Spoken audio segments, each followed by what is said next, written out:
Si O'Kieran ay isang nerd na hindi makakuha ng magandang babae at mas gustong mag-isip tungkol sa reptilianization ni Mark Zuckerberg, pero nagbago ang lahat nang mahulog ang pinakamagandang babae sa klase sa kanya at pinapakuha ang isang multo na nakawin ng kanyang baby maker.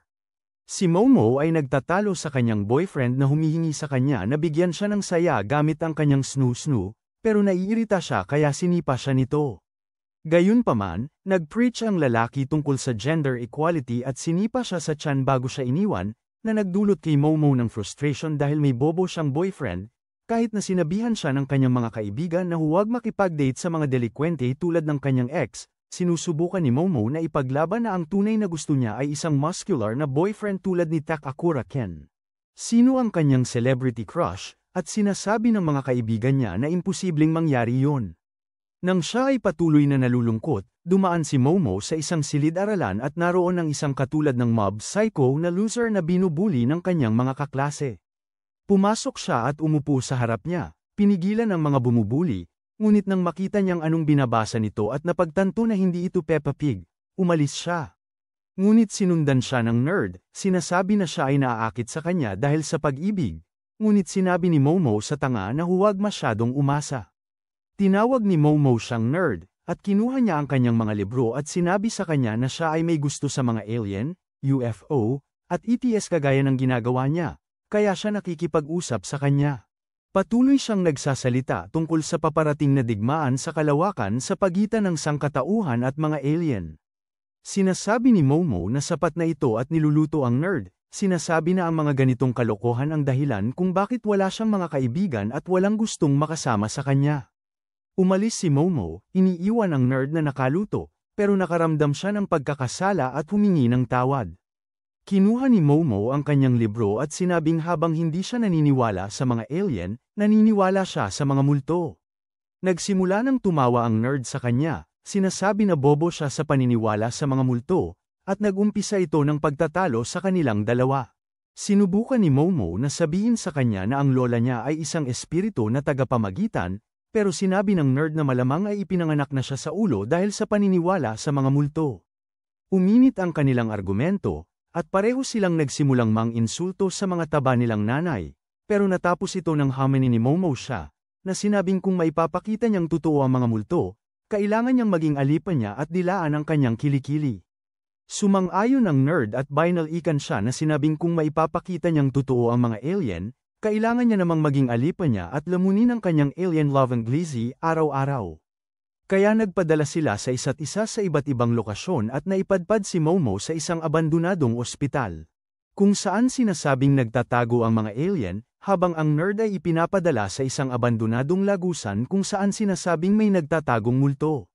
Sa kanyang daan sa lagusan, patuloy siyang nakikipag-usap kay Momo para hindi sila matakot. Sinabi ni Momo sa nerd na ang dahilan kung bakit siya naniniwala sa mga multo ay dahil sa kanyang lola na may kakayahang makipag-ugnayan sa mga espiritu, na siya lamang ang natitirang miyembro ng pamilya na buhay. Nagsimula siyang magsalita tungkol sa kanyang kakaibang pamilya na pinilit siyang gawin ang lahat ng klase ng bagay, na naging dahilan upang siya ay mangbuli ng ibang mga bata, pero ang talagang some-ire sa kanya ay nang makita niyang binubuli din siya ng batang gusto niya. Pinapagaytay siya nito sa kanyang lola at nagbanggit ng mga nakasasakit na bagay sa kanya, pero sa paglipas ng panahon, nalaman ni Momo na ang dahilan kung bakit siya nagalit ay hindi dahil sa binatang gusto niya na nagtatawa kundi dahil sa lola niya na pinagtatawanan. Bigla, habang masaya silang nag-uusap, lumingon ang nerd at nakita ang isang matandang multo at inaalok ng matandang prune na kainin ang kanyang glizzy habang maaari niyang jiggle ang kanyang saddy jogs. Umabot ang nerd sa gas at tumakbo, pinapaniwalaan ang sarili na ang nakita niya ay isang nakakatakot na matanda na gustong makuha ang cream ng isang batang lalaki, pero sinabi ni Momo sa kanya na huwag magpatalo sa Turbo Granny. Gayunpaman, nahabol ng multo. Nagmadali si Momo na pumunta roon, pero bigla, may 3 dudes na mukhang clap na lumitaw at kinidnap siya. Momo ay nagising sa loob ng isang alien na barko kung saan 3 kakaibang alien na mukhang tao ang naghihintay sa kanya. Sinasabi nila sa kanya na matapos mapanood ang pinakamagaling na tao ng sangkatauhan, si Johnny Sins, gusto nilang matutunan ang tungkol sa reproduksyon kaya kailangan nila ng titi ng lalaki at matris ng babae. Nagsisimula silang maghanda para ipagsigawa kay Momo gamit ang kanilang Women Eater Willy 9,000 at ang kanilang psychokinesis para gawing uhaw siya sa kanilang pipino. Ngunit gamit ang kanyang espiritual na kapangyarihan, sinisikap ni Momo na humawak. Bigla, ang kanyang telepono ay nagsimula ng magring at nang kunin ng alien ito, sinipa ng nerd ang alien at lumabas mula sa telepono, na patuloy na sinasamahan ng spirito. Inilantad ng mga dayuhan ang kanilang tunay na itsura, na parang zebra, at humihingi sila sa nerd ng kanyang atsara. Ang nerd, habang pinaspossession, ay sinisikap na umatake sa kanila, pero siya ay nagiging kulang sa bilang at naitaboy din. Muli silang humingi sa nerd ng kanyang saging, at sinabi niya na handa siyang ibigay ito sa kanila, at nagsimula siyang ikwento ang kanyang kwento kung gaano niya kamahal ang mga dayuhan. Ang mga dayuhan ang naging tanging layunin ng kanyang buhay dahil inisip niya noon na magiging kaibigan niya ang mga ito. Pero ngayon, kasama si Momo, wala na siyang ibang nais kundi ang kaligtasan ni Momo, na humihingi na ilayo nila ang kanilang maruming saging mula sa kanyang roast beef. Sa kabila ng kanyang mga pagsisikap, natalo ang nerd, at patuloy na hinihipnotismo ng alien si Momo, para gustuin niya ang alien pickle. Pero sa ilalim ng hipnotismo, naaalala ni Momo ang kanyang nakaraan. Nakikita niya kung paano siya tinuruan ng kanyang lola na ilabas ang kanyang tse, pero sa halip na gawin ito, sinasabi ni Momo sa kanyang lola na ayaw niya ito dahil sa pagpapabuli sa kanya dulot ng mga kalokohan ng espiritu. Gayunpaman, naniwala si Momo sa kanyang lola ngayon, at sa kanyang baluti ng kwento, inilabas niya ang kanyang tse, at na-activate ang kanyang psychic power. Idineklara ni Momo na ang kanyang lola ay tunay na espiritu, at sinipa niya ang alien. Mawala, upang iligtas ang kanyang sarili mula sa pagkaka-abduct. Gayunpaman, ang nerd ay umatake sa kanya, hindi makawala mula sa multo. Siya ay nasasakit pa habang sinasabi ni Lola Turbo kay Momo na siya ang may laman na doon ng nerd, at ang tanging paraan upang maibalik ito at mailigtas siya mula sa kanyang sumpa ay bisitahin ang abandonadong tunnel. Ang alien na sasakyang panghimpapawid ay bumagsak sa ibabaw, at nagawang iligtas ni Momo silang dalawa mula sa pagkamatay. Pareho nilang kinikilala na tunay ang mga multo at alien, ngunit pagkatapos ng nangyari, ang nerd ay may dalang sumpa pa rin, at kailangan ni Momo gamitin ang kanyang mga psychic powers upang pigilin siyang nawawala ng kontrol sa Turbo Granny. Inaalis niya ang kanyang mga damit para magsuot ito ng Granny at sinasabi kay Momo na lalabanan niya si Turbo Granny para makawala sa sumpa, pero hindi maintindihan ni Momo kung bakit hindi siya makasama para tumulong, ayaw siyang iwan mag-isa. Nararamdaman ng nerd na hindi siya karapat-dapat sa tulong niya, at sinasabi sa kanya ni Momo na isuot muli ang kanyang mga damit at huwag mag-alala sa maliliit na bagay.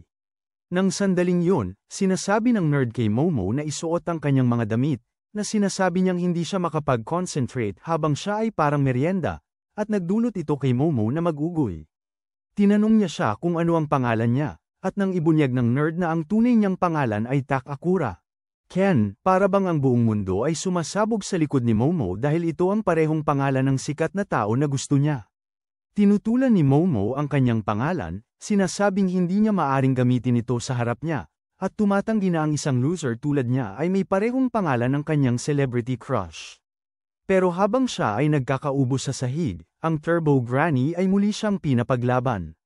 Ginagamit niya ang kanyang psychic powers para iligtas siya muli, at sinasabi sa kanya na mula ngayon, tatawagin siya niyang Okoren, ang loser na gustong lamunin ng glizzy ng alien. Pagkatapos, pumunta sila sa bahay ni Momo, na isang templo, para kumuha ng mga bagong damit. Ngunit nang sinubukan ni Okoren na pumasok sa lugar, siya ay nagsimula ng sumiklab sa pulang apoy, at mabilis na itinapon siya ni Momo sa malapit na tubig upang mapatay ang apoy. Tumingin si Momo sa paligid upang hanapin ang dahilan at natagpuan ang isang hadlang na gawa sa isang talisman na ginawa ng kanyang lola.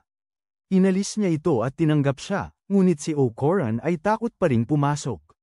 Gayunpaman, nagtipon siya ng tapang at nakapasok ng hindi nasaktan sa hadlang. Nagsimula si Momo na tumawa sa gupit ni Okoren na parang yiway, tinawag itong broccoli na ikinainis niya. Pagkatapos ay pumasok sila sa bahay, ngunit gaano man siya kahirap tumingin, hindi niya mahanap ang kanyang lola, kaya inimbitahan niya si Okoren pataas sa kanyang silid. Doon sinabi niyang isara ang pinto at lumingon sa iba habang siya ay nagbabago ng damit, pero nang gawin niya ito, bumalik siya bilang Turbo Granny, kaya itinulak siya ni Momo sa dingding at sinabi niyang lumingon sa iba. Matapos magbihis, ibinigay niya kay O'Coran ang kanyang jacket, sinabi niyang isuot ito, at tinanong siya kung totoo ang sinabi ng Turbo Granny na nawala ang kanyang willy. Tumingin si O'Coran pababa at napagtanto na nawala ang kanyang minamahal na anaconda, at habang kino-complain siya ni Momo tungkol dito, nagalit siya at sinisi si Momo sa nagsasabing hindi siya aalis sa kanyang tabi. Sinasabi ni O'Coran na hindi siya nag-iisa kung may kasama siya at hindi siya natatakot sa mga panganib. Ipinapakita ni Momo na kahit anong mangyari, nandyan siya para sa kanya. Sinasabi sa kanya na maaari silang magpatuloy sa pag-uusap tungkol sa mga alien. Bigla na lang, tinawag ni O'Coran siyang pangit, na nagdulot ng isa pang laban, at sinabi niyang ang kanyang ugali na umaabuso sa mga damdamin ng tao ay pangit. Pagkatapos ay tumunog ang doorbell, at habang iniisip ni O'Coran na bumalik na ang kanyang lola, sinasabi ni Momo na iba ito. Ipinaliwanag niya na ang bahay ay may dalawang kampana, isa para sa mga tao at isa para sa mga masamang espiritu, at ang tunog na naririnig ay mula sa masamang espiritu. Napansin niya ang talisman sa mesa at napagtanto na matapos nitong tanggalin sa gate, nakalimutan niyang ibalik ito, na nagpasidhi sa bahay na maging mabiktima ng mga masamang espiritu. Lumabas sila para ibalik ang talisman sa gate, pero nung sila ay lumabas, nakita nilang umiitim ang langit at parang may pader na biglang nabuo sa paligid ng templo.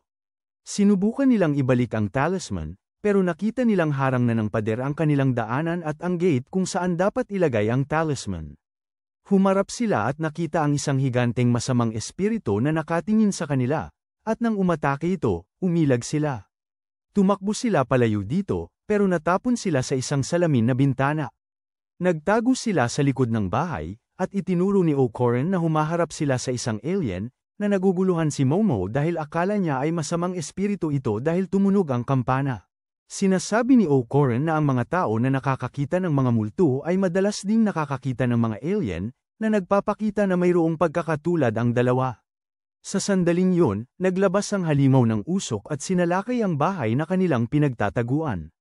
Nagdulot ito kay O'Coran na mapasok, at kahit na sinubukan ni Momo na ibalik siya sa dati, ang kanyang kaliwang kamay ay nananatiling poseso. Nagbigay ito sa kanya ng ideya na lumaban, at sinabihan niya si Momo na hayaan ang kanyang sumpa na mangyari ngunit panatilihin ang kanyang isip na malayo sa sumpa. Ginawa ni Momo yun at naging isang hindi gaanong cool at mas edgy na Kaneki si O'Coran na may kapangyarihan ng Turbo Granny. Ang halimaw ay umatake sa kanila, pero nagawang kagati ni O'Coran ang mga daliri ng higanti mula sa kanyang kaliwang kamay. Nagsimula nang makaramdam ng tiwala si O'Coran, lalo na't mukhang cool siya, pero nang subukan niyang tumayo laban sa halimaw, nagsuka siya ng dugo at nahampa. Hinayla siya ni Momo palayo, at sinabi niya sa kanya na ang pakiramdam ng kanyang kapangyarihan ay parang nasa gitna ng dalawa, tulad nina Johnny Sins at ang bato ng walang palikuran. Nang mga oras na yun, napagtanto ni Momo mula sa posisyon ng halimaw na siya ay isang sumo wrestler, kaya sinabi niya kay O'Coran na kaya nilang talunin ang sumo sa pamamagitan ng pagpapaakyat sa kanyang kamay sa lupa. At sa tulong ni Momo, bumalik siya sa kanyang Linkin Park na bersyon at mabilis na sinugod ang binti ng sumo. Nagdulot ito ng pagbagsak ng halimaw, pero bago siya tuluyang bumagsak, nagkaroon siya ng isa pang binti at tumayo muli. Dahil walang silbi si O'Coran, inatake ng halimaw si Momo, itinakbo siya papunta sa gate, at sinimulang batuhin siya. Sinubukan ni O'Coran na tumulong, pero sinabi ni Momo na huwag siyang gumalaw dahil nakahanap siya ng paraan para manalo. Nagsimula si Momo na mang-insulto sa espiritu ng sumo, tinawag siyang diabetic na Mike Halenman, at napakagalit ng halimaw na nagpatuloy itong binabato si Momo sa pader. Gayunpaman, nakikita ni Momo na dahil siya ay naitulak ng malalim sa pader, siya ngayon ay halos nasa labas ng gate, kaya hinayla niya si O'Coran papalapit sa kanya at ibinalik ang talisman sa tamang lugar nito. Sinunog nito ang halimaw, pinapabalik ito sa impyerno, at ngayon ay ligtas na sina O'Coran at Momo. Nagsimula silang magdiwang ng kanilang tagumpay, pero nakakaramdam si Momo ng kahinaan at nahulog, habang si O'Coran ay unti-unting naposes ng Turbo Granny na lumalabas na walang psychic powers ni Momo. Nagsimulang magbaliw ang Turbo Granny at inangat ang walang malay na si Momo, na nagnanais ng isang bahagi ng ang kanyang matamis na pisngi, ngunit bago siya makagawa ng kahit ano, may huminto sa kanya. Mula sa likuran, lumabas ang lola ni Momo na parabang ang hot mons na nakikita mo sa mga patalastas, si Seiko na may dalang bat ng baseball at handang magluto ng mga masamang espiritu. Sinubukan ni Turbo Granny na gamitin ang kanyang bilis para makuha ang bentahe, ngunit sinunog ni Seiko ang buong katawan niya at inilagay siya sa loob ng isang bilog. Ipinaliwanag niya na sa mga bilog, kung ang kuko ay nasa loob ng bilog, ang loob ay nagiging hadlang habang kung ang kuko ay nasa labas ng bilog, ang labas ay nagiging hadlang. Kung saan naroroon si Turbo Granny at kung bakit hindi niya siya mahawakan kanina. Sinubukan ni Turbo Granny na takutin si Seiko, pero simula nang inabuso ni Seiko si Turbo Granny gamit ang baseball bat niya parang asawa mula sa dekada 1950 nang masunog ng kanyang misis ang pabo at sinabihan siyang magbigay ng mas matinding laban. Binunot niya ang kanyang higanteng lapis habang umiikot sa paligid ni Turbo Granny, nagmamasid, at nagdodrawing ng isa pang bilog. Gumawa ito ng pangalawang hadlang sa labas ng mas maliit na hadlang. At habang sinisikap ni Turbo Granny na makipagnegosasyon, sinasabi na masusunog din ito ang tao sa loob, hindi pinapansin ni Seiko at tinanggal ang panloob na bilog. Mamaya, nagising si Momo sa kanyang silid at mabilis na tumakbo pababa upang hanapin si O'Koran, ngunit natagpuan si Seiko sa halip. Hindi inaasahan ni Momo na makikita si Seiko dito, pero alam na ni Seiko ang nangyari at tinanong si Momo kung pumunta siya sa isang espiritual na lugar. Umamin si Momo na hindi siya, ngunit ang kanyang kaibigan ay pumunta, at nang tanungin ni Momo si Seiko tungkol kay O'Koran, sinabi ni Seiko na piniritong masama na siya. Nagsimula ng mag-alala si Momo matapos marinig ito at hiniling kay Seiko na ipaliwanag pa. Pero tumanggi si Seiko na sumagot at binanggit ang sinabi ni Momo noon at na siya ay walang iba kundi isang mapanlinlang na isang espiritu na daluyan. Sa simula, tinawag siya ni Momo dahil sa pagdadala ng sama ng loob. Pero sa huli, bumagsak si Momo sa kanyang mga tuhod, kinikilala na totoo ang sinabi sa kanya ni Seiko sa lahat ng panahong ito at humihingi ng tawad dahil tinawag niya siyang peking espiritu na daluyan. Sinabi ni Seiko kay Momo na naroroon si O'Koran sa pangunahing dambana at nagmadali siyang pumunta roon, natatakot na mawalan siya pagkatapos ng kanyang nais na makipagkaibigan, nagsisisi na ipinadala niya siya sa abandoned na lagusan. Gayunpaman, nang buksan niya ang pinto, ayos na ayos si O'Koran, at mabilis niyang isinara ang pinto, nahihiya sa sobrang pag-aalala niya para sa kanya. Nagsimula si Momo na pagsabihan siya dahil buhay siya, at nag-aaway sila kung bakit siya galit na buhay siya. Biglang sumunod si Seiko at nag-explain na basta't nasa loob si O'Koran ng dambana, hindi siya magiging Turbo Granny, pero kapag lumabas siya, agad siyang magbabago. Nakakaintriga kay Seiko kung bakit gusto ni Momo si O'Koran, pero sinubukan ni Momo na ipaliwanag na gusto lang niyang tulungan siya pagkatapos niyang mawala ang kanyang saging kay Turbo Granny. Ipinaliwanag niya kay Seiko na mayroon na siyang psychic powers matapos makipaglaban sa mga alien, at nahirapan si Seiko na maniwala sa kanya, sinabing mukhang masamang pelikula ni Michael Bay. Gayunpaman, alam ni Seiko kung gaano kitakat si Turbo Granny. Bilang isang espiritu na tagapamagitan, minsang bumisita si Seiko sa abandonadong lagusan, pero pagdating niya, hindi siya makapasok dahil sa lakas ng espiritu.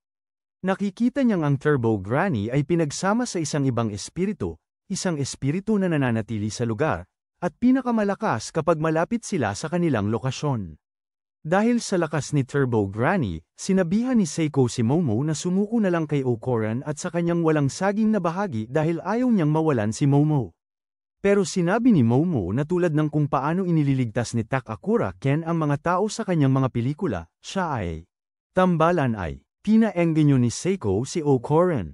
Sinasabihan siya ni Seiko na may gusto siya kay Ken. Gayunpaman, pagkatapos makita ang kanyang determinasyon, binigyan sila ni Seiko ng paraan para talunin si Turbo Granny, at sinabi niya na ang tanging paraan para talunin ang isang espiritu na nakatali sa isang lugar ay sa pamamagitan ng paglalaro ng tag at gawing habulin sila hanggang makalabas sila ng syudad.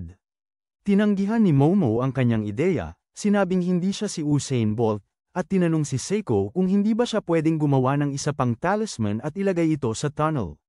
Ipinaliwanag ni Seiko na wala siyang kapangyarihan kapag ginamit sa labas ng syudad, na kung saan nandoon ang nasa lokasyon ng tunnel, at idinagdag niya na ang kanyang kapangyarihan ay maaari lamang gamitin sa loob ng lungsod kung saan naruroon ang mga Diyos na hinuhulugan niya ng kapangyarihan. Ramdam pa rin ni Momo na imposibleng maunahan si Turbo Granny, pero itinuro ni Seiko na si O'Koran ang dapat gumawa nito. May pagdududa pa rin si Momo sa ideya dahil nangangahulugan nito na kailangang tumakbo si O'Koran habang binibigyan siya ng piggyback ride. Iminungkahi ni Seiko na dapat silang magsimulang mag-ensayo, at tutulong siya sa kanilang pagsasanay. Inutusan niya si O'Koran na sanayin ang kanyang anyong demonyo habang kailangang sanayin ni Momo ang kanyang mga psychic na kapangyarihan. Pagkatapos umalis ni Seiko, humingi ng tawad si O'Koran kay Momo sa paraan ng kanyang pakikipaglaban sa sumo spirit. Inaangkin ang pagiging makasarili dahil hindi siya nagprotekta sa kanya, at nangangako siyang ipagtatanggol siya sa susunod. Sinabi ni Momo na ayos lang, pero humihiling pa rin siya na huwag siyang ibuking dahil sa pagkadismaya, at nang malito si Momo sa sinasabi niya, tinuro ni O'Koran na isinara niya ang pinto sa kanya kanina. Tiniyak niya na hindi siya nadismaya at sinabi na mukhang astig siya habang nakikipaglaban, at handa siyang tumulong sa kanya anumang oras. Kinabukasan ng umaga, nagsimula si O'Koran na magpanik dahil kailangan na niyang umihi, at kailangang panuorin ni Momo si O'Koran na dumumi para maiwasan ang pagkuha ni Turbo Granny. Tinanong ni Seiko si Momo kung paano niya pinipigilan ang sumpa ni O'Koran, at ipinaliwanag ni Momo na parang hinahawakan niya ang madilim na aura nito, na nagiging mas maliit. Nabigo si Seiko na unang akala niya ang psychic powers ni Momo ay kasing taas ng sa Mob Psycho, pero nakahanap siya ng magandang aspekto. Sinabi niya kay Momo na gamitin ang kanyang kapangyarihan kay O'Koran habang nakapikit, sinasabing masyadong umaasa ang kanyang kapangyarihan sa visual senses. Nagtakip si Momo ng kanyang mga mata at sinimulang maramdaman na pinipigilan niya si O'Koran, ngunit habang umaasa siya, hindi niya napigilan si Turbo Granny. Ipinapasok niya ito ulit, pero nag-iwan ito kay O'Koran na desperate na kailangan ng banyo, kaya tumakbo siya. Sa banyo, gayunpaman, hingrab ni Momo si O'Koran, hindi siya pinapayagang gumamit ng banyo sa loob, ngunit pumasok pa rin si O'Koran. Nakisali si Seiko sa kasiyahan, ngunit natapos ito na si O'Koran ay nakaupo sa banyo, nalulumbay at walang damit habang kailangan ni Momo na tingnan siya na walang suot na tiyan. Itinuro ni Seiko na ang buong potensyal ni Momo ay maipapakita lamang pagkatapos ng pagsasanay, at tutulungan siya nito na makamit ito. Nang sandaling yun, tumingin si Momo sa loob at nakita na lumabas na si Turbo Granny, at nang tumingin siya sa paligid, pareho silang nanlamig ni Seiko at O'Koran. Sinabi ni Turbo Granny kay Momo na mamamatay si Seiko sa malapit na hinaharap, at inaanyayahan niya si Momo na dumating ng mabilis sa tunnel. Pinigilan siyang magkaroon ng sapat na oras para mag-ensayo upang matalo siya. Pagkatapos, nawala si Turbo Granny at iniwan ang parehong O'Koran at Seiko na umaagos ang dugo. Nang makita ni Seiko na nasunog ang kanyang talisman, napagtanto niyang kailangan nilang kumilos ng mabilis, kaya sinuot niya sina O'Koran at Momo na mga costume ng templo na nagsisilbing kanilang kalasag laban sa masasamang espiritu. Muli-muling pinagsabihan ni Seiko si Momo dahil sa pagkasira ng lahat, na nakakainis sa kanya. Ngunit bago siya umalis, niyakap siya ni Seiko, humihiling na huwag siyang mamatay. Habang umalis ang dalawa, nanalangin si Seiko sa mga Diyos para sa kanilang kaligtasan, sumakay sila sa tren patungo sa nandyan, at habang ang O'Koran ay nasa kalungkutan, si Momo ay punong-puno ng galit, nangangakong papaluan ng Turbo Prune dahil sa pag-threat sa kanyang tanging kamag-anak. Nang makarating sila sa tunnel, nagsimula silang magtalo kung sino ang unang papasok dahil sa takot, pero nagpasya silang pumasok ng sabay. Unti-unti silang nagkakaroon ng tiwala, iniisip na madali nilang matatalo ang matandang Prune, pero biglang sumulpot si Turbo Granny sa anyo ng isang higanteng ulo. Sinubukan nilang tumakas, pero blockang ng Turbo Granny ang parehong panig, kaya't sinubukan ni Momo na umatake, pero madaling kinain ni Granny ang kanyang mga pagtatangkang umatake. Sinubukan nilang gamitin ang kapangyarihan ng sumpa ni O'Koran, pero nang subukan nila itong gawin, bumalik si O'Koran sa dati at nagtatawa si Turbo Granny sa kanila, sinasabing ibinabalik niya kay O'Koran ang kanyang pagkalalaki at kinukuha ang kanyang sumpa, nang si Turbo Granny ay tungkol nang kainin sila. Naalala ni Momo kung paano sinabi sa kanya ni Seiko na may pagmamalaki si Turbo Granny sa kanyang bilis, kaya't nagsimula si Momo na mang-asar. Tinawag na mabagal at matandang uba si Turbo Granny at hinamon siya sa isang karera. Kumagat si Turbo Granny sa hamon at tinanong si Momo tungkol sa mga kondisyon, at sumagot si Momo na maglalaro sila ng tag, at kailangan ibigay ni Turbo Granny sa kanila ang 10 minutong abante bago magsimula. Nahabulin sila. Sang kay Turbo Granny ay pumayag sa hamon at nagsimulang tumakbo ang dalawa para sa kanilang buhay. Pero sa halip na bilangin ang 10 minuto, bilangin ni Turbo Granny ang 10 segundo. Matapos ang kanyang pagbibilang, madali niyang nahuli si Momo, na iwan si O'Coran bilang tanging nakaligtas. Sinabi niya kay O'Coran na nagsimula na ang kanyang 10 minuto, pero katulad ng ginawa niya kay Momo, nagsimula siyang bilangin ng 10 segundo.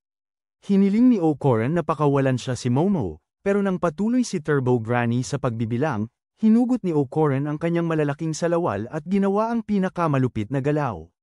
Tinamaan niya si Granny sa kanyang mga dibdib, na nagdulot sa kanya na sumigaw sa sakit.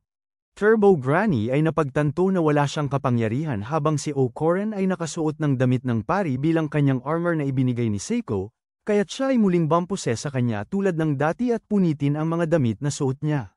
Nagsimula siyang makaramdam ng kumpiyansa sa sarili, iniisip na panalo na siya, ngunit bigla siyang nakaramdam ng pagkakasagasa sa kanyang katawan habang nasa loob ng shell. Si Momo ay gumagamit ng kanyang kapangyarihan upang durugin ang kanyang madilim na aura. Inuutusan ni Granny si Momo na palayain siya. Inaatake niya si Momo sa nises na nagpapalaya kay Momo. Sa kanyang kapangyarihan, nagawa ni Momo na hawakan si Turbo Granny sa loob ni O'Coran sa anyo ng isang maliit. Dulang. Nang sandaling yon, biglang sumulpot ang espiritu na nakatali sa lokasyon, humihingi na ibalik si Turbo Granny sa lagusan. Nagsimula silang tumakbo palayo sa lagusan, ngunit inabutan sila ng espiritu na hugis alimango. Sa kanilang pagtakas, nakausad silang mawala sa paningin nito sandali at humiling si O'Coran kay Momo na tulungan siyang magbago. Nang ginawa niya ito, inangat ni O'Coran si Momo at tumakbo ng mabilis, nakatakas mula sa alimango. Gayunpaman, habang binubuhat siya, napakabigat ng mga pisngi ni Momo at nagdulot ito kay O'Coran na mawala ng kontrol. Sila ay nahulog, ngunit nagawa niyang hawakan si Momo at lamandang ng walang sugat. Habang iniisip nilang ligtas na sila, nahulog ang alimango sa ibabaw nila, pinipilit silang tumakbo. Pero si O'Coran ay nagsisimulang mawala ng lakas at sinasabi kay Momo na hindi na siya makapagpatuloy. Inutusan siya ni Momo na pumunta sa isang lugar at sumunod siya sa utos niya. Pumasok sila sa isang health resort at iniiwasan ang mga pagsubok ng alimango na salakayin sila habang winawasak ng alimango ang lugar. Napunta sila sa isang hot spring at ginamit ni Momo ang lahat ng kanyang talino, ginamit ang kanyang kapangyarihan para hilahin ang isang tubo, nagpapalabas ng mainit na tubig sa alimango, na nagiging sanhi upang maluto ito. Ang laman nito ay nagsimulang lumakas, nagiging dahilan upang manatili itong matigas, pero habang iniisip nilang ito ay lumabas sila at nakita ang mas maraming tao na tumatakbo patungo sa kanila. Sinabi ni Turbo Granny na pinoses niya ang mga tao para habulin sila, at sa panahon ng pagtugis, nahulog si Momo sa sahig, na iniiwan silang dalawa na bulver. Sinabi niya kay O'Coran na mag-transform, at habang hindi siya makakita ng paraan, sinabi sa kanya ni Momo na magtiwala sa kanya. Nag-transform siya sa kanyang monster form, inilagay siya sa kanyang likod, at nagsimulang tumakbo ng parang hangin. Pero habang si Momo ay nakasakay sa kanyang likod, ginamit niya ang kanyang psychic power para tulungan siyang gumawa ng mga liko. Nag-swing sila sa paligid ng mga gusali na parang Spider-Man at nagtatapos na lumilipad sa himpapawid. At doon, nakita ni Momo ang susunod niyang galaw na may kinalaman sa isang gumagalaw na tren. Subalit, bumalik si O'Coran sa normal, at sila ay bumagsak sa sahig. Pero nagawa ni O'Coran na mag-transformation ng kaunti sa oras na sila ay bumagsak. Pareho silang napunta sa sahig, pero napagtanto ni Momo na bitawan niya si Turbo Granny, at bigla itong lumitaw sa harap nila para batuhin sila. Pinaligiran niya sina Momo at O'Coran ng kanyang army, pero sa pagkakataong ito, inangkin niya ang higanteng alimango, na ginawang Turbo Crab. Naging sapat ang kumpiyansa niya upang haminin si Momo sa isa pang karera, sinasabing bibigyan siya ng karagdagang 10 minutong simula, pero si Momo ay mas naging kumpiyansa, sinasabi na siya. 1 segundo lamang para masunog siya. Gamit ang kanyang kapangyarihan, humawak si Momo sa umaandar na tren at tumakas kasama si O'Coran. Ang gagalit ito sa Turbo Granny na kaya't nagsimula siyang habulin sila, at sa wakas ay nakasakay siya sa tren, Pero sinabi ni Momo sa kanya na ang kanyang pagmamalaki ang nagdala sa kanya sa kanyang bitag dahil sa dulo ng riles ng tren, sa labas lamang ng syudad, naghihintay sa kanila si Seiko na may mga bitag at talisman na inihanda para gawing inihaw na alimango. Nagsisimula ng magpanik ang Turbo Granny, pero hinawakan siya ni Momo, pinipigilan siya na makatakas gamit ang kanyang kapangyarihan. Umiwas ang tren sa hadlang at sumabog ang alimango, na nag-iwan ng wala kundi ang kaluluwa ng mga batang babae na papasok sa kabilang buhay. Ilang araw ang nakalipas, dinala ni Seiko sina Momo at Okoran sa abandoned tunnel para magdasal kay Turbo Granny dahil ang tunnel ay dati ng lugar kung saan mga batang babae ang niyurakan, pinutol sa piraso, at itinapon. Sinabi ni Seiko sa kanila na si Turbo Granny ang espiritu na lumalabas tuwing may mga babaeng namamatay sa malupit na paraan at hindi makakapagpahinga ng payapa. Gayunpaman, kailangan pa ring hanapin siya ng mga espiritu mediums, dahil katulad ng mga buhay na hindi dapat makialam sa mga patay, ang mga patay ay hindi dapat makialam sa mga buhay. Pagkatapos, nagdiwang sila sa pagkain ng pinakuloang alimango kung saan nag-aaway ang mga batang babae tungkol sa pagkain. Habang si Okoran ay nasa tabi, bigla, nagpapasalamat si Okoran sa kanila sa pagtulong sa kanya na mabawi ang kanyang willy, ngunit nagiging mausisa si Seiko at humihiling na makita ito. At tumakbo si Okoran, humihingi kay Momo na tulungan siyang makaalis sa kanyang weird na lola. Pero sobrang abala si Momo sa pagkain ng dalawang alimango nang sabay parang kumakain siya ng dalawang hotdog. Pagkatapos, umuwi si Okoran, at sinasabi niyang magpaalam kay Momo, pero habang naglalakad siya palayo sa bahay ni Momo, pareho silang nagsimulang mag-isip na talagang palm na ito. Bago siya makaalis, tinawag ni Momo ang kanyang pangalan at sinabi na makikita niya ito bukas. Na nagpapasaya sa kanya dahil nakakuha siya ng bagong kaibigan. Kinabukasan, nagsimula si Okoran ng kanyang araw sa paaralan na kinakabahan, iniisip kung paano niya gag-greet ang kanyang bagong kaibigan na si Momo.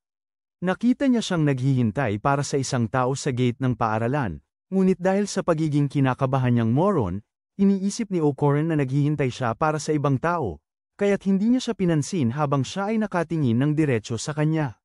Nabangga siya nito at binati siya para sa araw, at habang sila ay papasok sa paaralan, nakipag-usap siya sa kanya tungkol sa mga alien na alam niyang gusto niya. Naghiwalay sila para pumunta sa kanilang klase, at sa sandaling umalis siya, sinaktan si Okoran tulad ng dati. Umupo siya at inilabas ang kanyang mga alien na libro, sinisiguro sa kanyang sarili na maaari niyang patawarin ang kanyang nambubuli dahil mayroon na siyang kaibigan at magiging ina ng kanyang anak at si Momo. Isang bola ang tumama sa kanyang mukha, at sa buong determinasyon, pinatawad niya sila. Samantala, si Momo ay nasa kanyang klase na nalulumbay, at pinaghihinalaan ng kanyang mga kaibigan na nagbalik siya sa kanyang ex, pero siya ay nakikita lang siyang nagpapasaya sa ibang tao sa harap niya na nagdudulot ng kanyang depresyon. Gayunpaman, hindi nila alam, nais niyang makipag-usap ng higit kay Okoran.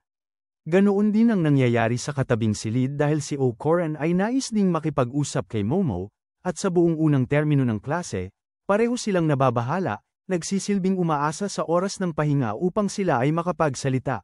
Magkita at mag-usap sila. Ilang oras ang lumipas, naghanap sila sa isa't isa, ngunit para bang naglalaro ang mga Diyos ng anime, palagi silang nagkakamali sa isa't isa, at kahit na magkatabi sila, hindi nila nakita ang bawat isa. Nagdudulot ito ng kalungkutan sa kanila, iniisip na iniiwasan nila ang isa't isa, ngunit hindi nila alam, magkatabi pala sila. Mas lalalim pa ang kanilang mga iniisip, si Okoran ay nag-iisip na iniiwasan siya ni Momo dahil boring siya habang si Momo naman ay nag-iisip na si Okoran ay may ibang kasama na babae, ganap siyang iniiwan. Gayunpaman, nang malapit na silang bumalik sa klase, nagkasalubong sila at naghalikan. Iba. Pareho silang nagulat nang makita ang isa't isa, sinasabi kung gaano sila katagal naghahanap sa isa't isa. Nang biglang makita sila ng mga kaibigan ni Momo, sina Miko at Miko, at inakusahan silang naghalikan.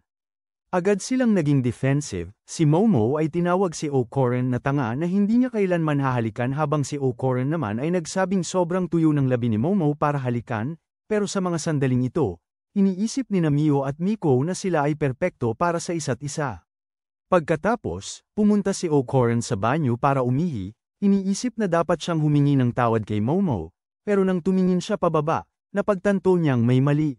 Samantala, si Momo ay nasa kanyang klase, nagiging paboritong usapan ng klase habang ang mga babae ay sinusuportahan siya sa nerd na mahilig humalik sa alien, at saka dumating si O'Koren. Nag-iisang sabi niyang makipag-usap sila ng pribado, sinasabi na may mahalagang bagay silang pag-uusapan, pero lalo lang nitong pinabaliw ang mga babae at pinapahiya si Momo dahil sa pang-aasar. Tinawag ni Momo si O'Koren dahil sa sinabi nitong may magaspang na labis siya, at humingi siya ng tawad, sinasabing iyon ang sinabi niya dahil sa pagtataray ni Momo sa kanya. Gayunpaman, tumanggi pa rin si Momo na makipag-usap sa kanya, sinasabi na ayaw niyang makipag-usap sa mga talunan tulad niya, at nasaktan si O'Koren. Tinanong siya kung nakakahiya ba sa kanya na maging kaibigan siya, at nang hindi siya sumagot, umalis si O'Koren na malungkot. Tinawag ng mga kaibigan si Momo dahil sa pagiging malupit, sinasabi na hindi siya ganyan makitungo sa iba. Pagkatapos ng klase, aksidenteng nakasalubong ni O'Koren ang isang dalagang may pink na buhok na si Era, at nagsimula siyang humingi ng tawad habang humahawak sa kanya, halos nagpapabaliw sa kanya. Nagsimula ng mag-alala si O'Koren, pero lalo pang naging agresibo si Era, kaya napasuko si O'Koren. Dumaan si Momo na pagtanto kung gaano siya kalupit, at nang makita niyang kasama ni O'Koren si Era, siya ay nakakaramdam ng hindi komportable sa kanyang sarili. Ngunit, nang umalis si Era, nagsimula siyang magpanggap ng masama tungkol kay O'Koren sa likod nito. Tinatawag siyang birheng talunan na hindi kailanman humawak ng babae, na nagalit kay Momo. Gamit ang kanyang psychic power, kumain siya ng metal na timba sa kanyang ulo, na nagpalugmok sa kanya. Agad na niyakap ni Momo si O'Koren at inanyayahan siyang umuwi ng magkasama, at habang naglalakad sila sa tabi ni Era, nagbanat si Momo. Tinatawag ang kanyang pink na gupit at makapal na makeup na mas pangit kaysa kay Jar Jar Binks. Pagkatapos, sa daan pauwi, humingi ng tawad si Momo kay O'Koren para sa kanyang nakasusuklam na asal at sinisiguro. Siyang hindi siya nahihiya na maging palakaibigan sa kanya. Masaya si O'Koren na marinig yun, pero sinasabi niya kay Momo na may mas malaking problema at habang bumalik na sa kanya ang kanyang Schnitzel, nawawala na ngayon ang kanyang deviled eggs. Nagtatawa si Momo at dinala siya pabalik sa kanyang lugar upang makilala si Seiko, na nalilito kung paano niya hindi napansin na nawawala ang kanyang mga baby jewels. Sinabi ni O'Koren sa kanya na dahil dala-dala niya ang init doon, hindi niya namamalayan na nawawala ang ilang itlog ng kanyang sausage. Pagkatapos, tumingin si Seiko sa kanyang kaluluwa at sinabi kay Momo na dalhan siya ng manika at iba pang bagay, sinasabing mayroong isang bagay sa loob niya. Pagkatapos gawin ang paghahanda, sinampal niya ang ulo niya na naguguluhan siya, pero patuloy na sinasampal siya ni Seiko at tinanong si Momo kung may napansin siyang kakaiba. Ipinahayag ni Momo na tuwing sinasampal si O'Koren, nagbabago ang kanyang aura, kaya't sinabi ni Seiko kay Momo na hawakan at hilahin ang kakaibang aura kapag sinampal niya uli ito. Pagkatapos ay ginawa niya ito at nahila niya ito palabas. Habang iniisip niyang nawala na ito, tumingin sila sa manika at napagtanto na ang aura ay pumasok sa pusa na manika. Nagsimula itong gumalaw at tumakbo, kaya't kinailangan nilang habulin ito. Pumunta sila upang hanapin ito, at gamit ang kanyang kapangyarihan, nasundan ni Momo ito at nahuli. Nagsimula ng magsalita ang pusa at itinuro ni Seiko na si Turbo Granny ang nasa loob ng pusa na nagpalito sa kanila dahil akala nila ay naipadala na siya sa kabilang buhay. Ipinaliwanag ni Turbo Granny na habang malapit na siyang mamatay, nagawa niyang maging astral form at pumasok sa katawan ni O'Koren hanggang sa maibalik niya ang kanyang kapangyarihan. Sinabi niya sa kanila na kung mamamatay siya, hindi na kailanman magiging normal ang mga gintong bola ni O'Koren. Pagkatapos, inutusan niya si O'Koren na kumuha ng kutsilyo at sabay na batuhin sina Seiko at Momo sa ibabaw ng isa't isa. Bigla, nagbago si O'Koren sa kanyang demonyong anyo. Nagulat si Momo at ang pusa sa kung paano siya. Ginawa niya ito, at ipinaliwanag ni Seiko na ang paper smacker na ginamit niya ay nag-aalis lamang ng masamang espiritu, kaya nang sinampal niya si O'Koren, itinaboy lamang nito ang kamalayan ni Turbo Granny patungo sa manika habang iniiwan ang kanyang espiritual na kapangyarihan sa loob ni O'Koren. Idinagdag ni Seiko na siya lamang ang makakapagbalik ng kanyang kapangyarihan. Muli niyang sinimulan ang pang-aabuso sa pusa, ngunit humiling si Momo kay Seiko na tumigil at sinabi kay Turbo Granny na nauunawaan niya ang kanyang mga damdamin matapos makita ang espiritu ng mga kaluluwa ng biktima na lumilipad patungong kabilang buhay. Sinabi niya kay Turbo Granny na ibabalik nila ang kanyang mga kapangyarihan kung ibabalik niya ang mga itlog ni O'Coran. Ngunit sinabi ni Turbo Cat sa kanya na nawawala ang mga itlog sa isang lugar at nakalimutan niya ang mga ito. Nagsimula silang maghanap para sa gintong itlog ni O'Coran, pero dahil hindi nila ito mahanap, sinabi ni Turbo Granny sa kanila na maaaring may espiritu o halimaw na kumuha nito dahil ang mga batang hiyas na yun ay may maraming puwersa ng buhay. Tinanong nila siya kung ano ang maaari nilang gawin upang makita ito, at nang sabihin ni Turbo Granny na wala siyang pakialam sa ilang nangangamoy na mga bola, pinagsamantalahan at tinapakan nila siya. Bumalik sila sa bahay para magplano, at sinabi ni Seiko kay O'Coran na habang nawawala ang kanyang mga mahalagang mansanas, kailangan pa rin niyang kontrolin ang kanyang bagong natuklasang kapangyarihan dahil sa panganib nito. Sa susunod na araw, may ilang NPC na humarap kay O'Coran, tinatanong siya kung nagde-date ba sila ni Momo, at nang sabihin niyang hindi, hinihingi nilang ipakilala niya siya sa kanila, sinasabi kung gaano siya kaganda. Bigla, napagtanto ni O'Coran kung gaano nga talaga kaganda si Momo matapos hindi siya bigyang pansin, pero nangangako siya sa sarili na hindi niya siya titingnan sa ibang paraan dahil siya ay bagong kaibigan. Tinanong ng mga bata si O'Coran kung naipahayag na ba niya ang nararamdaman sa kanya, at nang magtaka siya kung bakit nila ito tinatanong, sinabi nilang may rumor na kumakalat na si Momo ay parang pampublikong banyo na pwedeng gamitin ng lahat.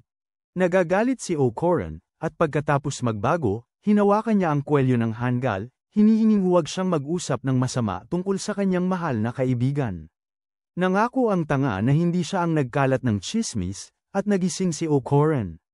Mabilis siyang tumakbo sa kanyang upuan at kinuha ang kanyang mga alien na libro para pigilan ang kanyang pagkabagot. Bigla, sumulpot si Turbo Granny sa loob ng kanyang backpack, at mabilis na dinala ni O'Coran siya palabas. Tinanong niya siya kung bakit siya narito, at sinabi niya na pinayagan siya ni Seiko dahil wala na siyang silbi nang walang kanyang mga kapangyarihan. Dumating si Momo na naghahanap sa kanya, at nang si O'Coran ay handang sabihin sa kanya ang tungkol sa pusa. Sa kanyang bag, sinabihan siya ni Turbo Granny na magsara ng bibig. Pinipilit niya ang bag na mahulog at nagplano ng pagtakas. Nang mga sandaling yon, pagkatapos ng mga sinabi nila tungkol kay Momo, nakita ni O'Coran ang tunay na kagandahan ni Momo at tuluyang bumigay. Ayaw nang tumingin sa kanyang mukha. Tinanong siya ni Momo kung anong problema, at nang tumanggi siyang sumagot, sinimulan niya itong habulin para makakuha ng sagot. Mamaya, nalungkot muli si Momo pagkatapos ng nangyari, at alam ng kanyang mga kaibigan na tungkol ito kay O'Coran. Pinaalam sa kanya ni Seiko na pinagtanggol siya ni O'Coran laban sa mga tanga na nagbadmouth sa kanya at may balita na umiikot na siya ay isang glamour na taga-sip-sip. Ilang araw bago, isa sa mga ginintoang bola ang nahulog kay Era, at nang kunin niya ito, ang tren kung saan nakikipaglaban si Momo kay Granny ay dumaan sa kanya, at nag-isip si Era na mga bola ito mula sa langit. Pagkatapos, namumuhay si Era ng magandang buhay, sinasabi sa sarili kung gaano siya kaganda at kung paano dapat lumuhad ang mga pangit na tao at linisin ang kanyang mga paa gamit ang kanilang mga bibig. Gayunpaman, may mga isyu siya kay Momo at nagpapakalat ng tsismis tungkol sa kanya na isa siyang flashy gobbler. Ginawa niya ito dahil nang makita niya si Momo, nakita rin niya ang mga pakpak ng demonyo sa kanyang likod na nagpatunay sa kanya na si Momo ay isang demonyo.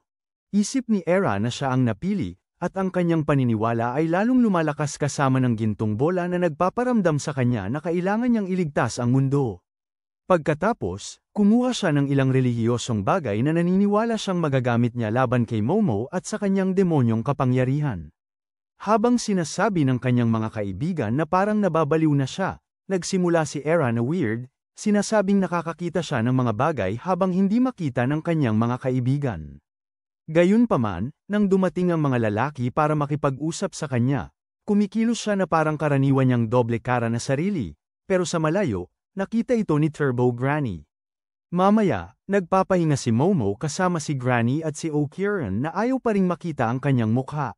Hindi gusto ni Momo na nandito si Turbo Granny at nagsimula siyang mangbuli dito dahil sa pagkatalo sa kanya, na nag-udyok kay Turbo Granny.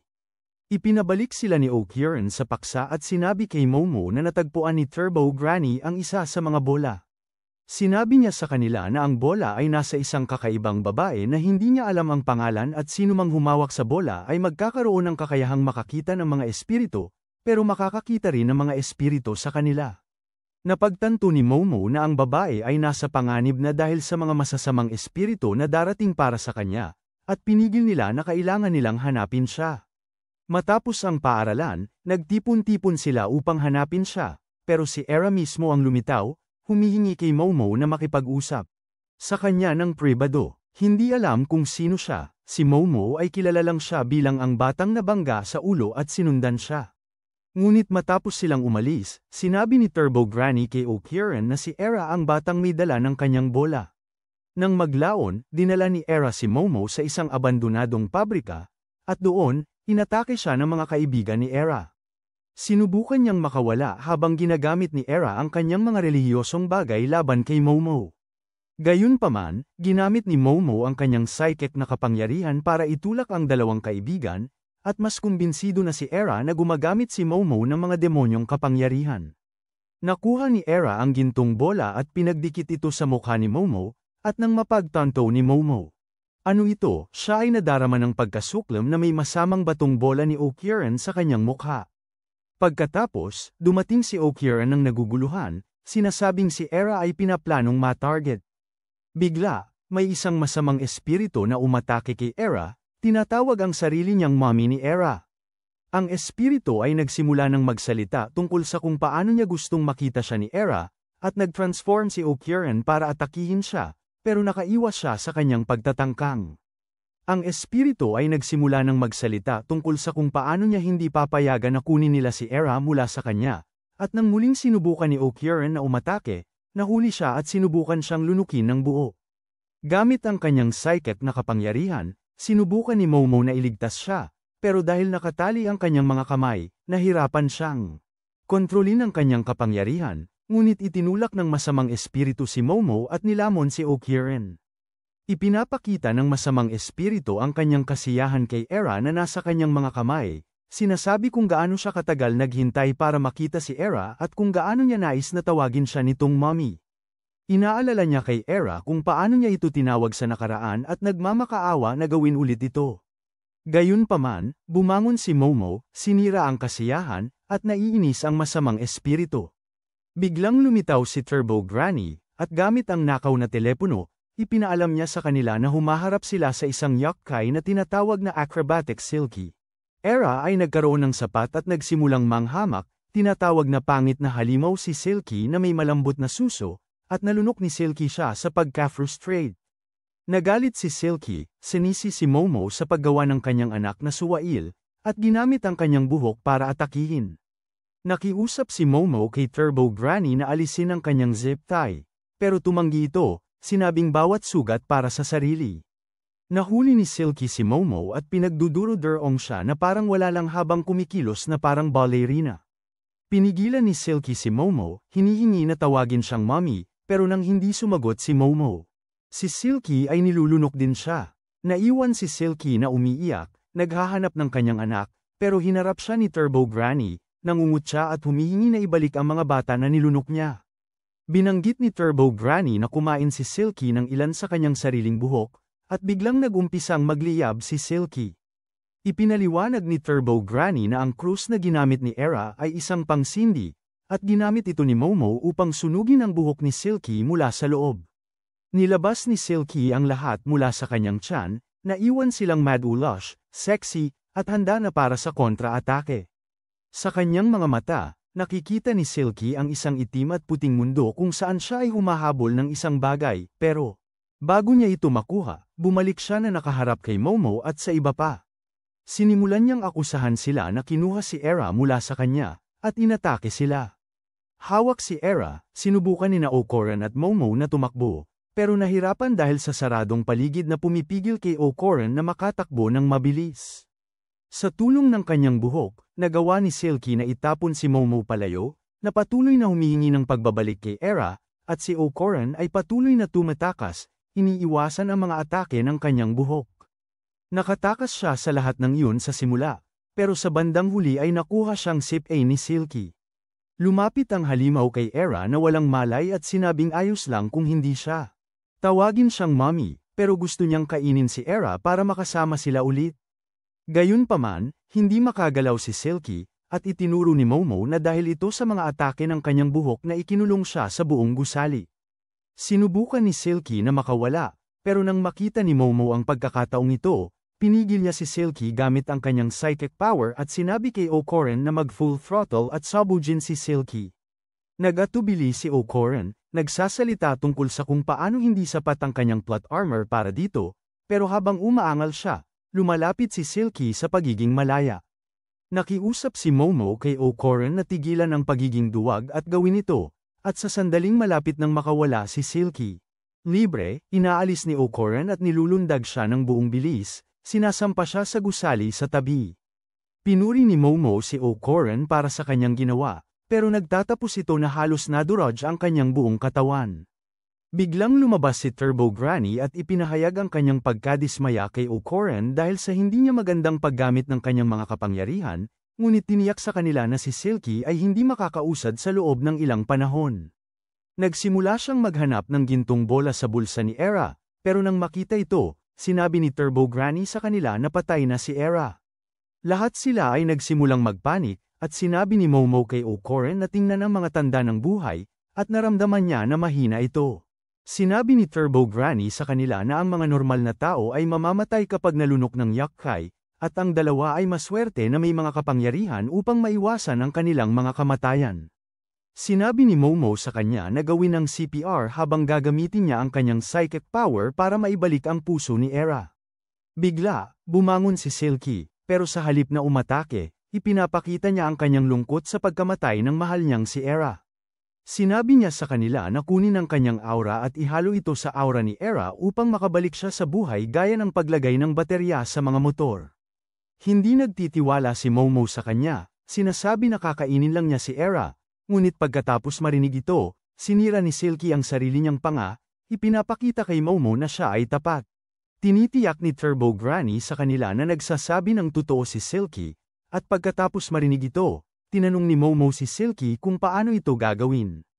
Nagbago si O'Koren bilang paghahanda, at sinabi ni Silky kay Momo na gamitin ang kanyang psychic power para i-connect ang kanyang aura sa aura ni Era. Ginawa ito ni Momo, ikinonekta ang dalawang aura parang jumper cables, pero habang ginagawa niya ito, nakita rin niya ang nakaraan ni Silky, ang kanyang buhay bago maging yakkay. Si Silky ay nagising sa isang love hotel, at katabi niya ang perang nakuha niya matapos ibenta ang kanyang katawan sa mga nakakadiring matandang lalaki.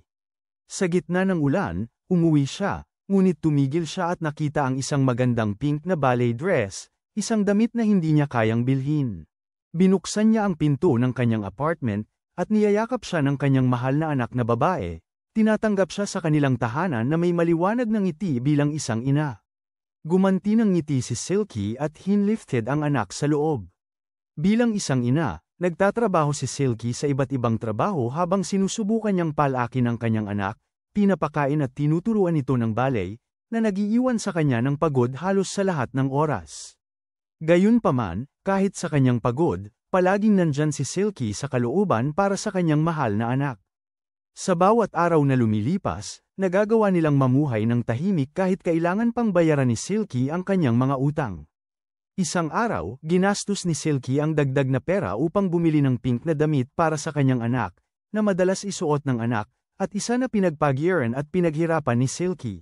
Nagdaos sila ng kaarawan na magkasama, puno ng ngiti, habang ang mga bituin ng gabi ay kaakibat nila bilang liwanag ng mas magandang pangako ng hinaharap. Subalit, sa bawat liwanag, may kasunod na dilim, dahil isang araw, hindi nakabayad si Silky sa kanyang utang at pinagbubugbog siya ng mga mob sa harap ng kanyang anak. Nag-iwan ito kay Silky ng mga sugat, at nang magsawa na ang anak, sinubukan niyang protektahan ang kanyang ina, pero wala silang nagawa dahil kinuha siya ng mga mobster at dinala upang bayaran ang utang. Sinubukan ni Silky ang lahat upang lumaban, pero sila ay nagtagumpay at iniwan siyang walang kapangyarihan at walang anak, sa isang silid kung saan sila gumawa ng kanilang pinakamatamis na alaala. Ngunit, hinahabol sila ni Silky, ayaw sumuko, lahat para sa pinakamahalaga sa kanya.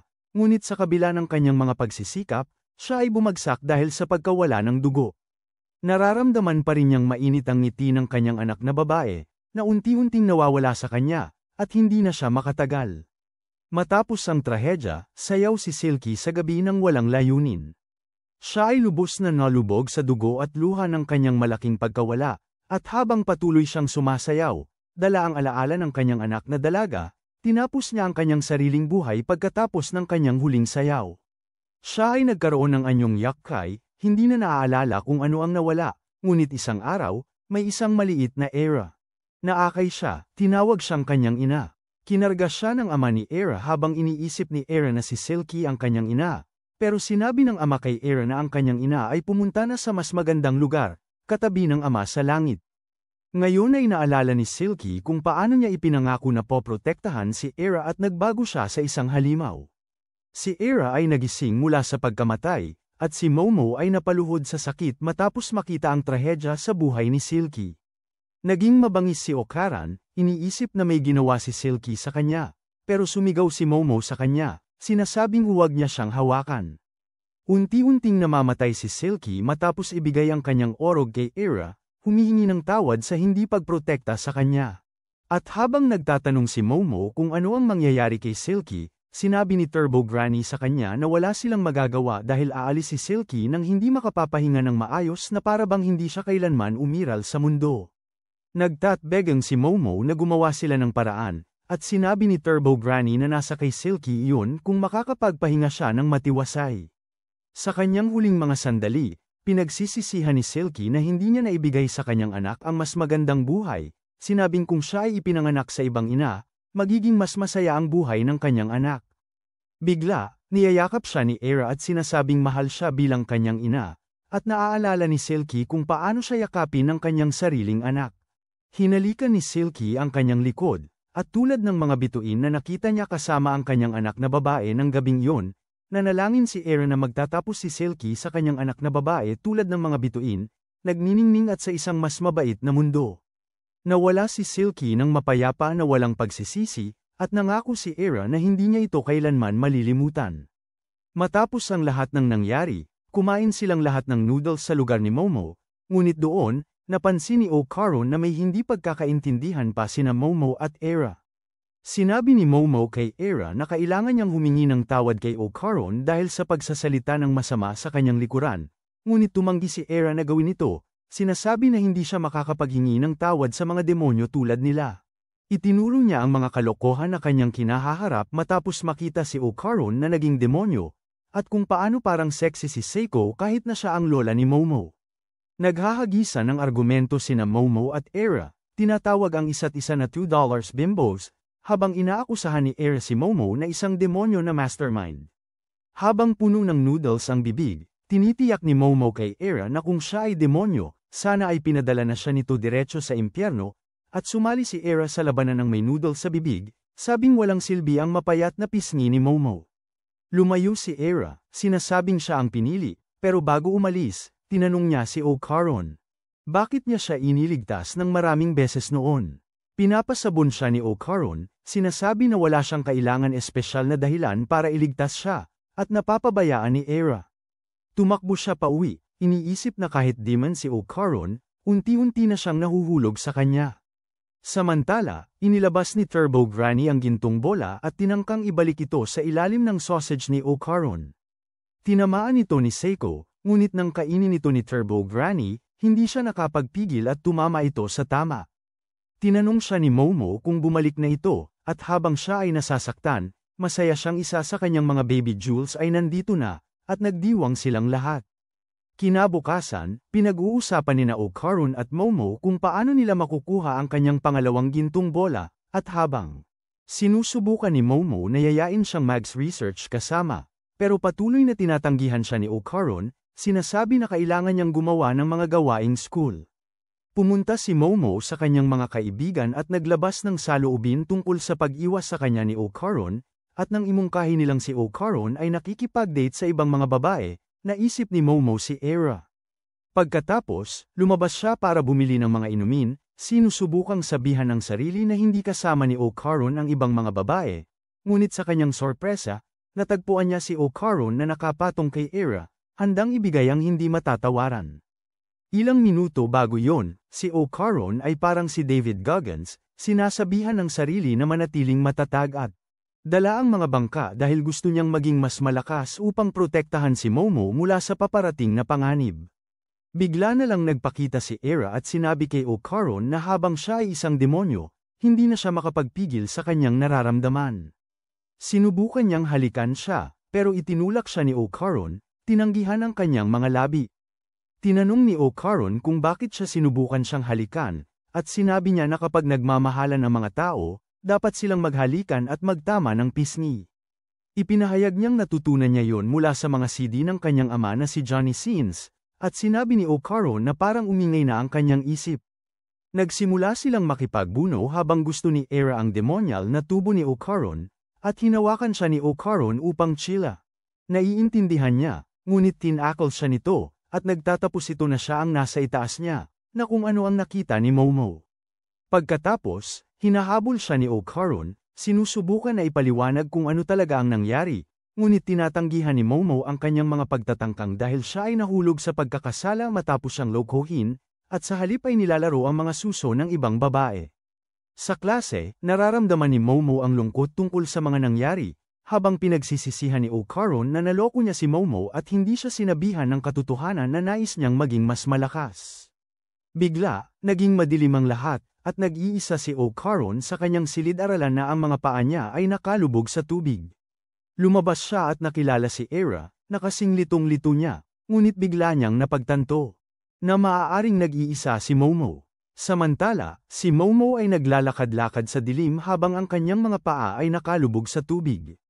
At habang sinusubukan niyang alamin ang dapat gawin, may isang halimaw na parang Godzilla ang sumulpot.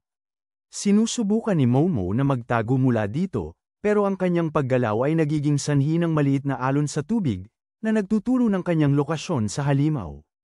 Ibinalik ng halimaw ang kanyang mga senyales sa pamamagitan ng tubig, pero sinisikap ni Momo na huwag gumalaw, alam na ito ay nagmamasid sa kanya.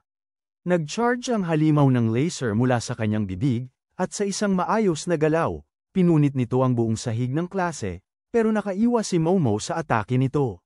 Sa ibang palapag, sinabi ni Ocaron kay Era na ang kanilang sitwasyon ay nagpapaalala sa kanya nang siya at si Momo ay humarap sa isang sumo alien sa tahanan ni Momo. Idinagdag niya na kailangan nilang talunin ang alien bago nito kunin ang kanilang willy. Nang sandaling yon, may lumabas na boxer alien at umatake parang Prime Muhammad Ali, pero sinagip ni Ocaron si Era sa kanyang demon form.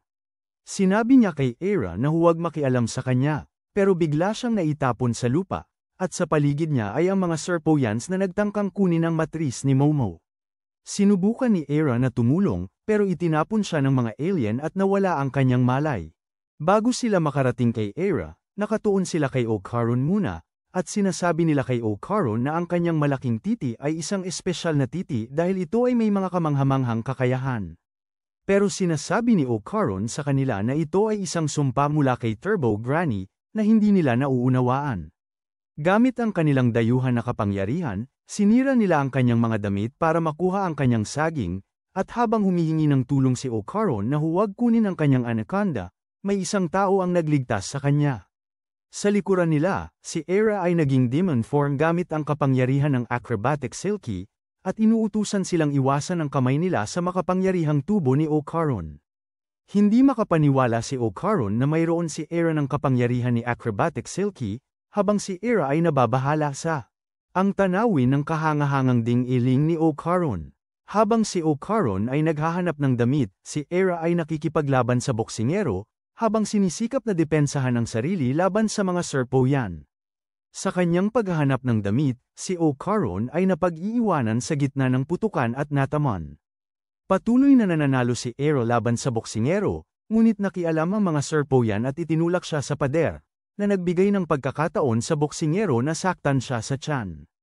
Napalibutan siya, ngunit bumangon si Ocaron, at habang pinipigilan ang kanyang sarili para mapanatiling ang palabas ay PG, lumapit siya kay Era at nag-transform.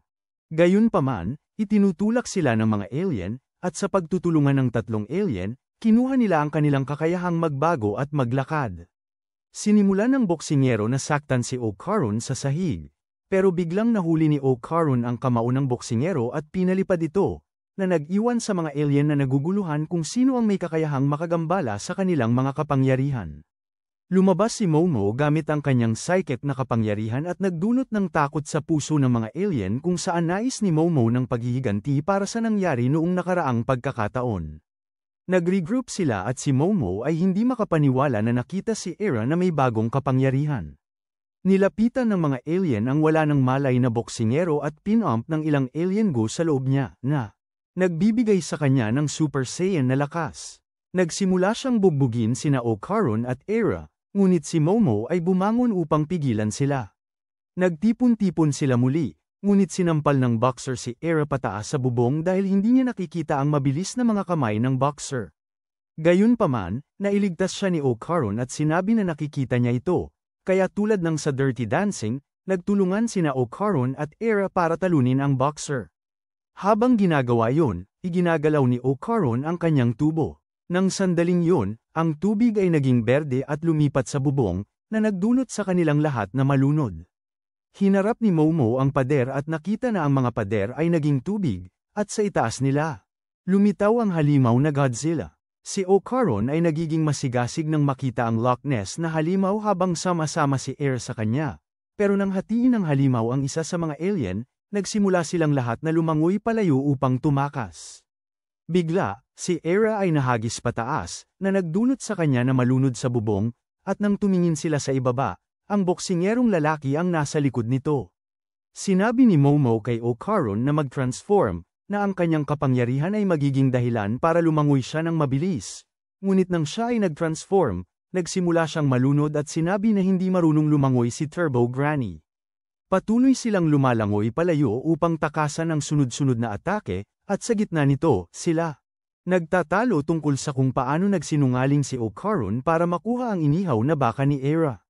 Sinasabi ni Okaron na sapat na ito, kaya't hinahawakan niya ang kamay ni Momo at sinasabing gusto niyang ipaliwanag ang katotohanan at ayaw niyang magalit siya dahil sa hindi pagkakaintindihan. Nakinig si Momo sa kanya, at sinamantala ng boksingero ang pagkakataon na salubungin sila mula sa ilalim. Pareho silang natatangay, pero habang yun, hinawakan ni Okaron ang kanyang kamay pagkatapos siyang iligtas, halos humalik sa kanya. Bigla, nagkaroon ng ideya si Momo, at nag-full-gin tama siya, ginawang surfboard si Okaron habang itinutulak siya sa tubig gamit ang kanyang psychic na kapangyarihan. Umabot sila ng mataas sa langit para iligtas si Era na nalunod, at nagtapos sila. Nakaupo ng ligtas sa isang silid-aralan. Dahil hindi tumutugon si Era dahil sa tubig sa loob niya, ginamit ni Momo ang kanyang kapangyarihan para pilitin siyang magising at ilabas ang tubig. Samantala, nag-aagaw ang boksingero at ang mga dayuhan laban sa halimaw ng tubig, pero may ideya ang dayuhan, at pinagsama niya ang sarili sa iba pa. Sa itaas, handa na sina Momo at ang iba na magsagawa ng atake, pero nang bumalik sila sa ibaba, nakatagpo nila ang dayuhan na ngayon ay pinagsama na sa halimaw ng dagat. Nagsimula ang halimaw na mag-ambala sa kanila gamit ang laser, at nang makaiwas sila, nakita nilang hindi makapag-shoot ng tuloy-tuloy ang halimaw. Kaya't nagsagawa sila ng isa pang atake, pero habang nagawa nilang pigilan ang atake ng laser, ang halimaw. May ibang sandata sa anyo ng mga kamay ng boksingero. Nakatulog ito kay Era, at nang ang halimaw ay handa ng lace run si Era, nailigtas siya ni Momo. Itinuro ni Okaron kung paano ang halimaw ay batay sa isang mantis shrimp, at nagbigay ito kay Momo ng ideya. Muli silang inatake ng halimaw, na nag-iwan kay Momo na nakaharap dito. Sinabi ni Momo sa moron na ito na lumapit sa kanya. Nag-charge ang halimaw para sa isang suntok, ngunit gamit ang kanyang kapangyarihan, lumikha si Momo ng isang zone na walang tubig, na nagdulot sa mga kamao ng halimaw na bumagsak. Sinabi ni Momo sa halimaw na katulad ng isang mantis shrimp, ang halimaw ay may malalakas na suntok. Ngunit sirain nito ang sarili dahil sa kanyang kapangyarihan kapag nasa labas ng tubig. Ang halimaw ay nag-charge ng kanyang laser para pasabugin si Momo, ngunit mula sa itaas, pinigilan ito ni Era at gumawa ng daan para kay Okaron na mabilis na salakayin ang halimaw. Binato ni Okaron ang kanyang sarili, at habang dala si Momo, pumasok siya sa katawan ng halimaw, tinatapos ang kanyang terror ng tuluyan. Nagising silang nagkakahalikan sa gitna ng paaralan, basa at hubad.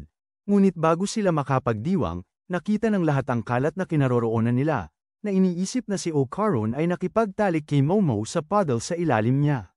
Nagsimula silang tumakbo palayo mula sa lahat ng nahihiya, at sumama si Era sa kanila sa hubad na milya, ginagawa. Parang si O'Caron ay isang tunay na astig dahil nakapag-uwi siya ng 2 girls ng sabay. Nang maglaon, pinagsabihan silang tatlo ng magandang nurse ng paaralan na parang biba, na gustong malaman kung may nangbuli sa kanila para maghubad. Nang assurance nila na wala silang nabully, ayaw niya itong paniwalaan. Biglang pumasok ang guro na may kakaibang hairline, at nagalit ang nurse sa kanya dahil hindi siya tumama, kaya sinimulan siyang sitihin bilang parusa, na gusto ng ilan sa inyo mga manunood na maranasan. Ang mga babae ay nagsimulang magpanik dahil nakita sila ng mga tao na nakasuot ng lingerie, pero biglang nagtanong si Momo kay Era kung paano niya nakuha ang kanyang mga kapangyarihan, at simpleng sinabi ni Era na nagising ang kanyang mga kapangyarihan sa panahon ng ang laban. Nababahala si O'Caron na dahil si Era ay may mga kapangyarihan din, magiging target din siya ng mga dayuhan kasama siya. Pero nagtataka siya kung bakit hindi lang targetin ng mga dayuhan ang mga espiritu kung talagang labis nilang nais ang kanilang mga kapangyarihan. Bigla, umabot si O'Caron sa isang revolusyon at napagtanto na ang dahilan kung bakit hindi targetin ng mga dayuhan ang mga espiritu ay dahil, sa kabila ng paggamit ng teknolohiyang banyaga, hindi kayang talunin ng mga dayuhan ang UK at mga espiritu, na nagpapakita na tila ang mga espiritu ang nagtatanggol sa mundo laban sa mga pag-atake ng dayuhan. Gayunpaman, ang labis na ikinababahala ni O'Caron ay ang katotohanang maaaring mayroon ng mga dayuhan. Ang isa pang gintong bola. Habang naiintindihan ng mga babae ang kanyang pag-aalala, nalulungkot pa rin sila sa katotohanang nakita silang nakaber, ngunit nakakaisip si Era ng magandang ideya, at iyon ay ang sisihin si Momo at sabihin siya ang naghubad sa kanila. Habang nag-iisip si O'Caron na masamang ideya yon, si Momo mismo ay wala talagang pakialam kung makita siyang kontrabida.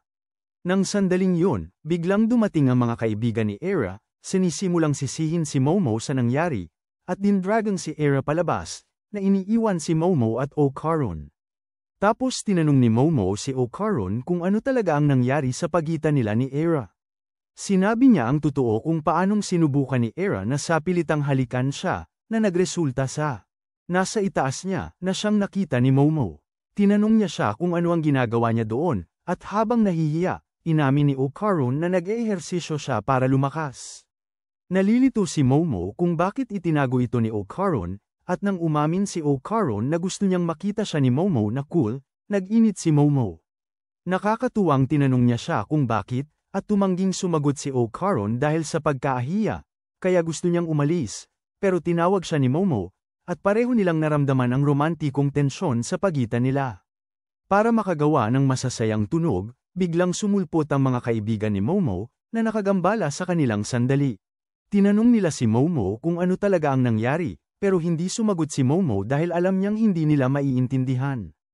Biglang naging parang Sherlock Holmes si Maiko, nagsimula siyang magsalita tungkol sa kanyang mga natuklasan, at umabot sa conclusion na nasa isang labanan ng love triangle sila kung saan gustong sukatin ng mga babae ang dinaling ni O'Caron.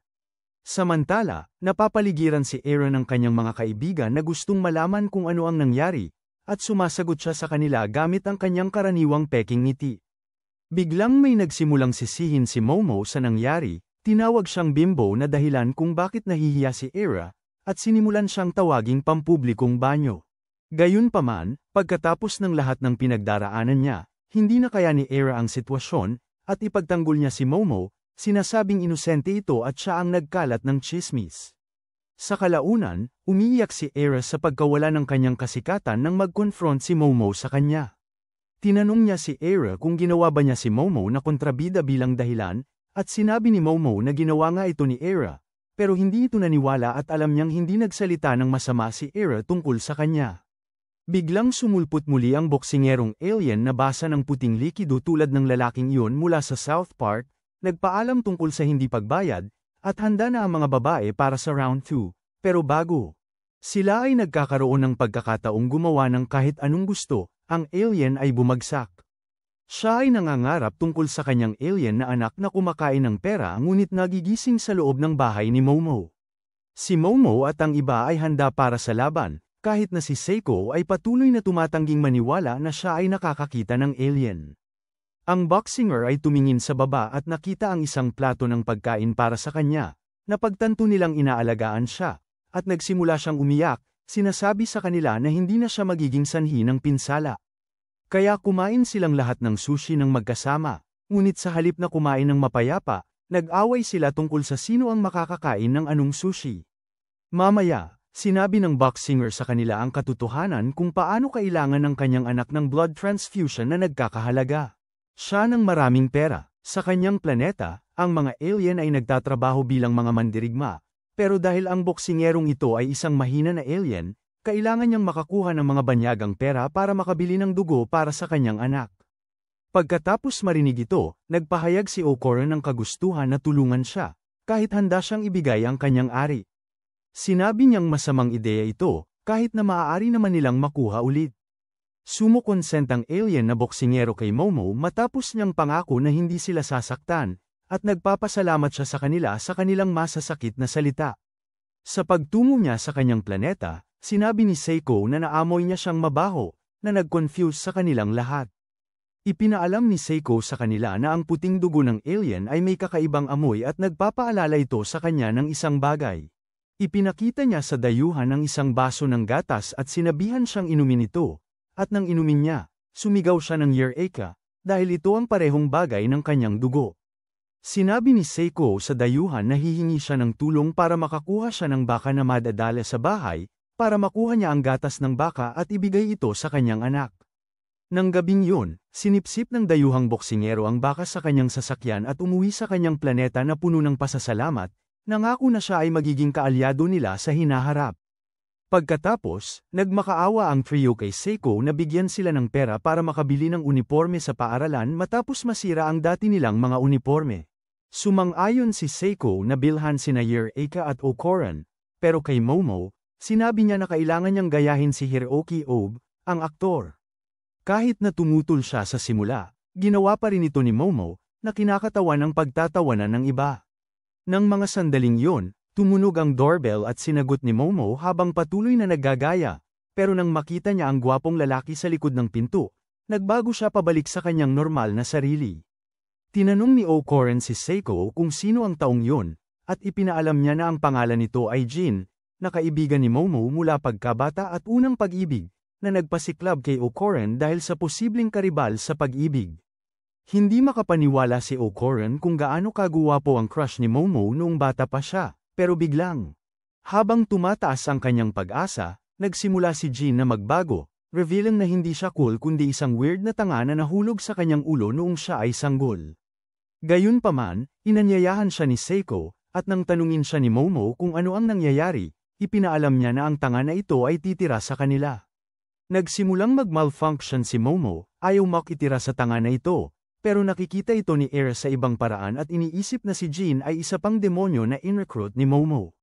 Nagsimula si Era na magyapi tungkol sa plano ni Momo na talunin ang makapangyarihang Didi sa pamamagitan ng pagkuha ng demonyong hukbo, at tumakbo siya palayo, iniisip na baka siya ang susunod na biktima ng baby oil. Nang mga sandaling yon, sinabi ni O'Corran kay Momo na kailangan na niyang umuwi, at habang nakakaalis siya sa bahay at naglalakad palayo, tinawag siya ni Momo bago umalis.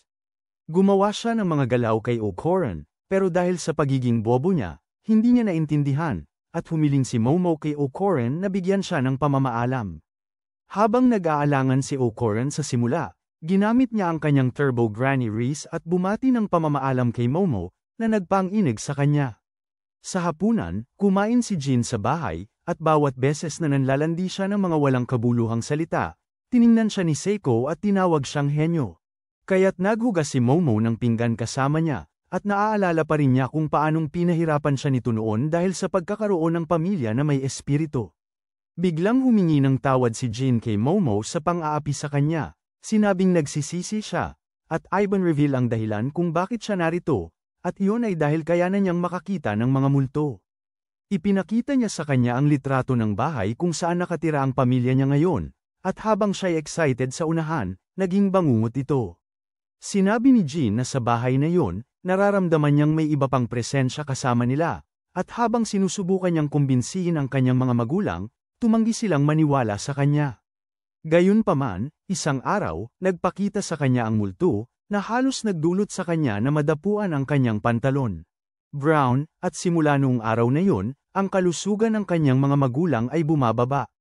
Sinubukan nilang kumuha ng mga medium ng espiritu para alisin ito, pero lalo pang pumikit matapos ang kanilang mga pagtatangka. 3 sa 5 medium ng espiritu ang nagpasya sa kanilang sariling buhay. Lahat sila ay nagmungkahi na si Jin ay pumunta kay Seiko para humingi ng tulong, kaya nandito siya, at tuwang-tuwa si Momo na alam na niya kung bakit siya nandito. Gayunpaman, tumanggi si Seiko na tulungan siya, na sinasabi na ang kanyang mga kapangyarihan ay walang silbi sa labas ng lungsod, at pinili niyang si Momo ang humawak nito.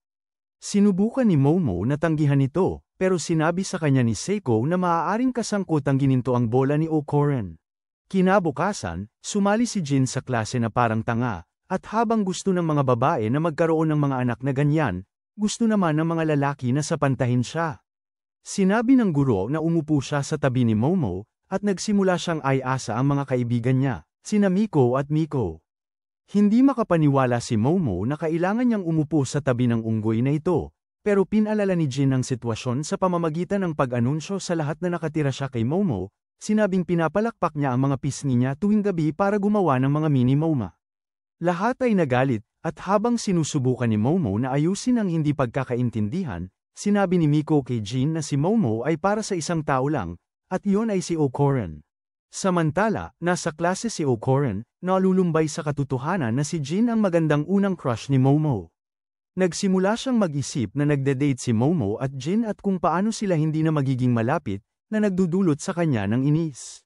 Sa recess, nag-eehersisyo si O'Koren para makalimot kay Jin, pero biglang lumitaw si Momo mula sa wala at nagulat siya. Sinabi ni Momo kay O'Koren na gusto niyang mag-lunch kasama siya, at nang malaman niyang hindi pa kumakain si O'Koren, inalok siyang pakainin siya. Nagsimula nang maging excited si O'Koren, na gustong mahawakan ni Momo ang kanyang kamay para siya'y mapagod, pero gusto ng mga Diyos ng anime na panatilihing PG at dalhin si Jin sa isang pier. Sa simula, galit si Momo na nandito si Jin para sirain ang kanyang mood, pero nang ilabas ni Jin ang kanyang paboritong yogurt, sumuko si Momo, gustong inumin ang creamy white yogurt ni Jin. Nakita ito ni O'Koren at lalong nalungkot, na pagtanto na kinuha ni Jin si Momo sa kanya, pero habang naglalakad siya palayo, may creepy na nilalang na tumatakbo sa kanya. Hindi niya alam kung ano ito at tumakbo siya palayo, humihingi ng tulong kay Momo, at sa sandaling magkokontrol na si Momo sa nilalang, stupid na sinunggaban siya ni Jin, sinasabing kailangan niyang iligtas ang kanyang mahalagang pisngi. Gayunpaman, nakikita ni Momo ang gintong bola ni O'Koren sa nilalang at ginamit niya ang kanyang mga kapangyarihan upang mahuli ito, ngunit hinahatak nito pareho sila ni Jin habang hinahabol sila ni O'Koren, na nagmamakaawa na maibalik sa kanya ang kanyang mahal na Momo. Habang umaalis ang nilalang sa paaralan kasama sina Momo at Jin, nagbago si O'Koren sa kanyang Turbo Ghost form at hinabol sila. Nakahabol siya, at gamit ang kanyang psychic power, si Momo ay kumapit kay O'Koren at nakatakas sa nilalang. Patuloy nilang hinahabol ito para makuha ang gintong bola ni O'Koren pabalik, at nakuhang mahuli ni Momo ang nilalang. Gamit ang kanyang psychic na kamay para ibalik ito. Habang patuloy silang humihila, ang nilalang ay nanginginig at nagiging piraso upang makatakas, naguguluhan ang trio at nagbabalik-balik ito para magpatuloy sa pagtakbo. Nawalan sila ng hukay sa nilalang sa lungsod, pero may tagong armas si Momo at sinampal ang isang bagay, patuloy niya itong ginagawa upang sundan ang boses nito at natagpuan nila ito sa basurahan. Tinanong ni O'Koren si Momo kung ano ang ginawa niya, at ipinakita niya ang puso ng nilalang sa kanyang kamay na sinampal niya para makagawa ng tunog. Habang handa na ang nilalang para sa kanyang kamatayan, biniyayaan ni Momo ito, sinasabi na kung siya ay magbibigay. Sila ang gintong bola, ibabalik nila ang kanyang puso sa kanya. Biglang narinig ang isang boses ng babae na sumisigaw ng pangalan ng nilalang, Taro. Sumigaw ang nilalang ng kanyang pangalan pabalik, Hana, at dumaan upang hanapin siya sa ilalim ng basurahan. Natagpuan niya siya sa gitna ng mga basura, at nang tanungin siya ni Hana kung bakit siya naghahanap sa kanya, itinataas siya ni Taro, sinasabing dahil mahal niya siya. Pinapanood ni O'Koren ang kalahating nakaliskis na wristmaster na nagtatrabaho, at kung paano niya sinasabi kay Hana kung gaano siya nagbago para sa kabutihan. Nalaala ito ni O'Koren kung paano pumasok si Momo sa kanyang buhay at binago siya para sa kabutihan, at ito Ginagawa ni O'Coran na mapagtanto na kailangan niyang itigil ang pagiging duwag at manalo kay Momo mula kay Jin, ang gago. Nang maglaon, dinala nila si Hana pauwi at nagmakaawa kay Seiko na payagan silang itago siya. Tinanong sila ni Seiko kung ano ang nangyari kay Taro, at ipinaliwanag ni Momo na bumalik si Taro sa paaralan para sa kanyang trabaho at makikita siya ni Momo mamayang gabi sa pamamagitan ng pagsisiksik mula sa paaralan. Tinanggap ni Seiko ang kanilang kahilingan at tinanong sila tungkol sa gintong bola na nakita nila. Ipinaliwanag ni Momo na ito ay isang dekorasyon sa Pasko at na ang gintong bola ni O'Coran ay nawawala pa rin. Pagkatapos ay naghanda sila para sa hapunan. Pero habang kakain sila, pinapanood ni O'Coran si Jin at Momo na lalapit habang nag-iisa siya na parang talunan. Jin ay kumuha ng lint mula sa buhok ni Momo, na nagpaselos kay O'Coran. Pero pagkatapos makita si Taro na nagbibigay ng Optimus Prime na talumpati tungkol sa pag-ibig, tumanggi siyang matalo. Si O'Coran ay agresibong kumuha rin ng lint mula sa buhok ni Momo, at nang tanungin siya kung ano ang mali, sinabi ni O'Coran na ayaw niyang huminto. Nagsimula siyang mag-ayos-ayos sa paligid ng silid kay Jin, pero sa halip na matakot, sumali si Jin sa kanyang kakaibang mga galaw. Sinabi ni Seiko sa kanila na tumahimik at ipinagbigay alam kay Momo na mananatili siya sa bahay ni Jin para sa misyon. Nagsimula nang magpanik si O'Coran sa takot na ang matamis niyang Momo ay makakakuha ng palakpak, pero sinabi ni Momo na siya at sinasabing pupunta siya roon para alagaan ang isang demonyo. Tinanong ni O'Coran kung mag-isa siya pupunta, at nang ipaalam niyang gusto niya siyang sumama, pumayag siyang sumama. Samantala, may ilang estudyante na kumuha ng pagsusulit ng tapang sa paaralan, na iniisip na may mga multo sa paligid. Bigla silang nakarinig ng tunog ng tumatakbo, at nang tumingin sila, si Taro ay biglang lumitaw na tumatakbo at nakatakot sa kanila sa pamamagitan ng pagtalon sa bintana. Tumakbo siya patungo sa lugar ni Momo para makilala si Hana, pero sa daan, si Trapcoon ay huminto at sinagasa siya, na nagsasabing ang pag-ibig ay para sa mga talunan. Sa bahay ni Momo, naghihintay si Momo kasama si Hana para dumating si Taro, at nilagyan niya ng scarf sa paligid. Hana, sinasabi na mananatili siya kasama si Momo hanggang dumating si Taro. Naghihintay sila hanggang umaga, at nang isipin ni Hana na hindi darating si Taro, bigla siyang lumitaw mula sa likuran, humihingi ng tawad dahil sa pagka-late. Nagising si Momo mula sa kanyang tulog at sinalubong ng halik ng mannequin. Samantalang si Jin ay nasa kanyang kwarto, nahihirapang makatulog dahil ang nakikita niya ay ang multo na nagpapahirap sa kanya. Ilang araw ang lumipas, sumakay sila ng tren papunta sa bahay ni Jin, at habang nasa biyahe, masayang nag-uusap sina Momo at Jin, habang si O'Coran ay nasa tabi na parang nag-iisa. Gayunpaman, inilagay niya ang kanyang ulo at determinado siyang mabawi ang kanyang bola. Sa biyahe, ang iniisip lang niya ay ang kanyang mga knots, at nang tanungin siya ni Momo kung ano ang problema, sumigaw siya ng knots. Bilang isang tanga na siya, inisip ni Jin na parang handa na si O'Coran na ipakita ang kanyang malakas na pickle, pero ipinaliwanag ni Momo na hindi mangyayari yun. Sawa na si O'Coran sa nakikitang lapit ng dalawa, kaya inilabas niya ang kanyang malaking move at nagsimula siyang makipag-usap tungkol sa mga alien. Ipinakita niya ang kanyang magazine, pero kinuha ni Jin ang pag-uusap dahil interesado rin siya sa mga alien, na parang tanga. Mas lalo siyang naging interesado kaysa sa iba, at habang sumasagot si O'Coran sa kanya, napagtanto niya na si Jin ang unang tao mula kay Momo na nakakapag-usap siya ng malapit. Sa oras na yon, tinawag ni Jin si O'Coran na kanyang kaibigan, at nang malito si O'Coran, nalungkot si Jin na hindi siya kaibigan. Sabi ni Jin na dahil si O'Coran ay kaibigan ni Momo, gusto rin niyang maging kaibigan nito. Nang matapos sila sa kanilang biyahe, nagulat si Momo na ito pala ay lugar ng mainit na bukal. Naglakad sila sa syudad, at pagkatapos nilang harapin ang maraming hagdang-hagdang, umabot sila sa bahay ng pamilya ni Jin na si Jin lamang ang nakstanding. Napansin ni O'Coran ang isang bagay sa gubat, pero bago pa niya ito maipakita, sinabi ni Momo. Pumasok sila sa bahay, at kahit na tinitingnan ni Momo ang lahat ng dako, hindi siya nakakaramdam ng anumang espiritu. Sinabi ni Momo sa kanila na kagaya ng Turbo Granny kanina, malamang na nagtatago ang espiritu sa pamamagitan ng pagpapababa ng kanilang enerhiya, na nagpapadali kay Momo na talunin ito. Nagsisimulang maging masaya si Jean at binigyan si Momo ng masahe sa balikat na naging dahilan para magselos si O'Coran. Humiling si Momo ng ilang juice, at nang pumunta si Jean para kumuha, sinabi niya kay O'Coran na magpahinga sa tabi niya. Bigla, sinabi niya kay O'Coran na pupunta siya sa mainit na Pal-Igo, at habang sinusubukan niyang pigilan, umalis siya kahit na, iniiwan si O'Coran kasama si Jean. Nagdesisyon ang mga bata na maglaro ng football, at habang magaling si Jean dito, si O'Coran ay parang walang koordinasyon sa binti. Gayunpaman, wala siyang ibang nais kundi magmukhang cool para pagbalik ni Momo, malalaman niya na hindi lamang ang kanyang mga gintong bola ang magaling siyang laruin. Mula sa wala, tinanong ni Jean si O'Coran kung gusto ba niya si Momo, at sinabi niya kay Jean na nirespeto niya ito. Sumagot si Jean na mahal niya ang mukha nito, at nag-trigger ito kay O'Coran, kaya sinabi niyang mahal niya ang lahat tungkol sa kanya. Ang pader, ngunit habang ginagawa ito, bumangon ang tunog ng pag-ugong. Nagpapanik si O'Coran at Jean habang nag-iisip kung ano ang mangyayari. Pagkatapos ay lumabas sila sa kwarto, nagtataka kung anong maaring nakatago sa likod ng pader.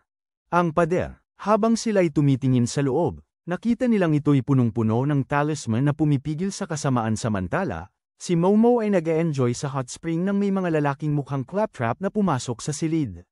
Sila'y pumasok sa banyo at nagpakilala bilang mga alligator. Nilapitan nila si Momo na parang mga alligator na naamoy ang matamis na karne. Pero sa pagdating ni Momo na gagamitin ang kanyang kapangyarihan, isa sa kanila ang umatake kay Momo at itinulak siya sa tubig. Iniwan kaming nakabitin na naghihintay para sa Season 2.